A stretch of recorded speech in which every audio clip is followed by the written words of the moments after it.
A questão da revisão da vida toda no INSS tem sido objeto de debates e discussões jurídicas.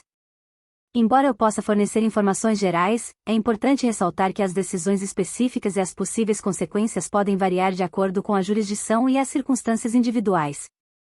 A revisão da vida toda é uma possibilidade de revisão de benefícios previdenciários, em que se busca considerar toda a vida contributiva do segurado, inclusive os períodos anteriores a julho de 1994, quando foi implementado o Plano Real e ocorreu a mudança na forma de cálculo do salário de benefício. Atualmente, o INSS tem adotado uma posição de suspensão da revisão da vida toda, alegando que aguarda decisões finais dos tribunais superiores para estabelecer uma posição definitiva sobre o tema. O que deve acontecer no futuro em relação a essa revisão específica ainda é incerto. É possível que ocorram decisões judiciais que estabeleçam critérios claros para a aplicação da revisão da vida toda, podendo resultar em novas regras ou diretrizes a serem seguidas pelo INSS. Para obter informações mais precisas sobre o andamento da revisão da vida toda e suas possíveis consequências, recomenda-se buscar orientação jurídica especializada, como a consulta a um advogado previdenciário. Um profissional qualificado poderá avaliar sua situação específica e fornecer orientações adequadas com base na legislação e nas decisões judiciais vigentes. Lembrando que as informações aqui fornecidas são de caráter geral e não constituem aconselhamento jurídico específico. É sempre importante buscar a orientação de um profissional para tratar de questões previdenciárias. A revisão da vida toda é uma possibilidade de cálculo da aposentadoria que permite incluir os salários de contribuição anteriores a julho de 1994, data em que entrou em vigor o Plano Real no Brasil. Essa revisão tem como objetivo beneficiar segurados do INSS que tiveram salários mais altos no período anterior a 1994, mas que não foram considerados no cálculo da média salarial para a aposentadoria. A diferença fundamental entre a revisão da vida toda e o cálculo padrão realizado pelo INSS é que, na revisão da vida toda, são considerados todos os salários de contribuição ao longo da vida laboral do segurado, incluindo aqueles anteriores a 1994. Já no cálculo padrão, apenas os salários de contribuição a partir de julho de 1994 são considerados. A principal vantagem da revisão da vida toda é que ela pode resultar em uma média salarial mais alta, o que leva a um benefício de aposentadoria maior. Isso é especialmente benéfico para aqueles segurados que tiveram salários mais altos no período anterior a 1994 e cuja exclusão desses salários no cálculo da média salarial poderia diminuir substancialmente o valor do benefício. No entanto, é importante destacar que a revisão da vida toda não é automática e precisa ser solicitada pelos segurados junto ao INSS ou por meio de ação judicial. Além disso, nem todos os segurados são elegíveis para a revisão, pois depende de cada caso específico e da análise dos salários de contribuição ao longo da vida do segurado. É recomendável que os interessados em obter a revisão da vida toda busquem orientação jurídica especializada, como um advogado previdenciário, que poderá avaliar o caso individualmente e fornecer orientações adequadas sobre o processo de solicitação ou de ação judicial. Em resumo, a revisão da vida toda oferece uma oportunidade de considerar os salários de contribuição anteriores a julho de 1994 no cálculo da aposentadoria, podendo resultar em benefícios mais vantajosos para determinados segurados. O tema 1102 refere-se à possibilidade de revisão de benefício previdenciário com base na aplicação da regra definitiva do artigo 29, incisos I e 2, da Lei nº 8.213/91, quando essa regra for mais favorável do que a regra de transição contida no artigo 3º da Lei nº 9.876/99. A discussão gira em torno do direito dos segurados que ingressaram no regime geral de previdência social antes da publicação da Lei nº 9.876/99, ocorrida em 26 de novembro de 99, de optar pela regra definitiva se ela for mais benéfica. Há uma repercussão geral reconhecida nesse tema, o que significa que a decisão tomada terá impacto em outros casos semelhantes. O relator desse processo é o ministro Marco Aurélio, e o leading case é o R1276977.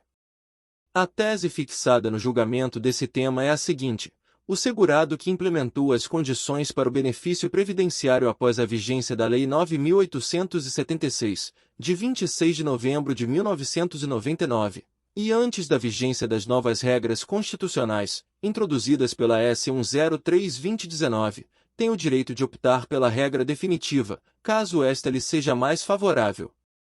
Os andamentos do processo indicam as diferentes petições e manifestações das partes envolvidas, bem como a inclusão do caso em pauta para julgamento pelo Tribunal Pleno.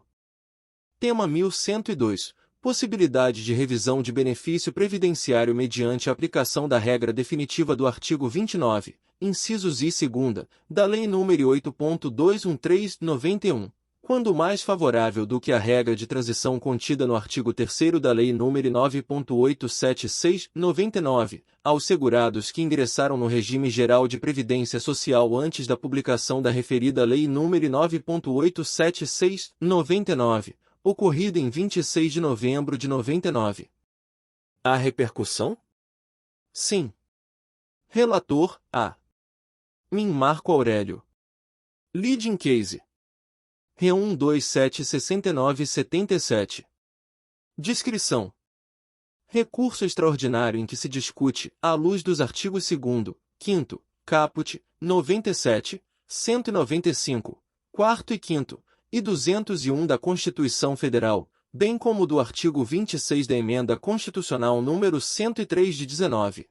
Se é possível a aplicação da regra definitiva do artigo 29, incisos I e 2, da Lei nº 8.213/91, na apuração do salário de benefício, quando mais favorável ao segurado do que a regra de transição contida no artigo 3º da Lei nº 9.876/99, aos segurados que ingressaram no sistema antes de 26 de novembro de 99, data da publicação da Lei nº 9.876/99. Tese.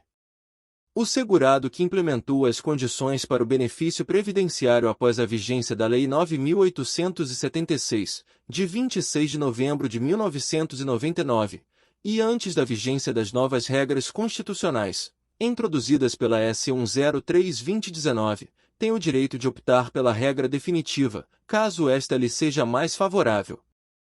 Volume de processos. Os tribunais podem estar sobrecarregados com um grande número de processos em andamento. A demanda excedente e a falta de recursos suficientes podem resultar em atrasos na tramitação dos processos. Complexidade do caso. Processos que envolvem questões legais complexas, fatos controversos ou disputas entre as partes podem exigir um tempo considerável para análise, pesquisa e tomada de decisões.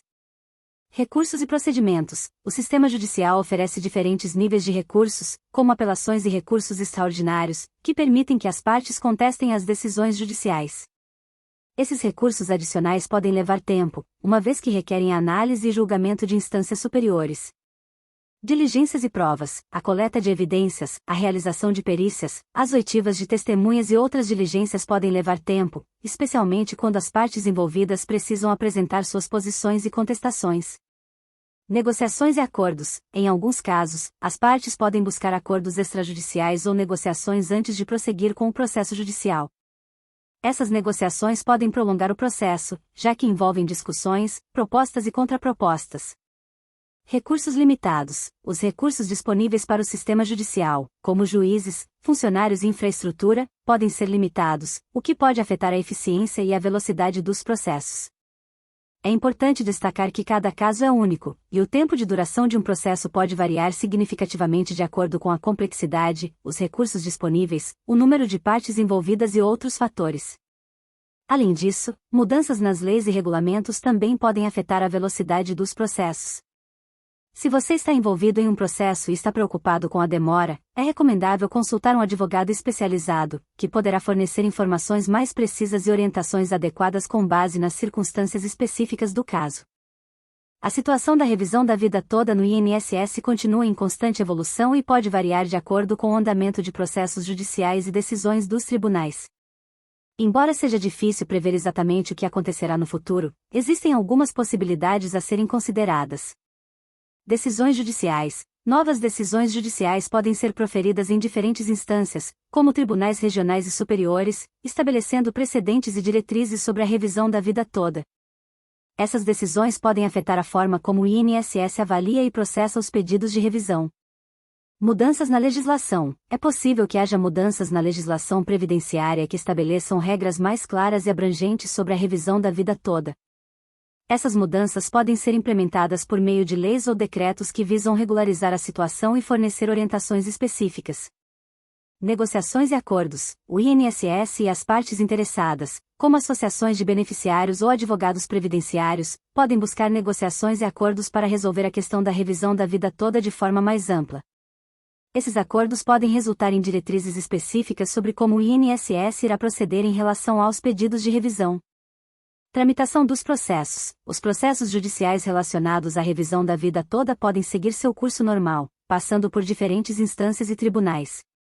O tempo necessário para uma decisão final pode variar, levando em consideração a complexidade do caso, a carga de trabalho do sistema judiciário e outros fatores.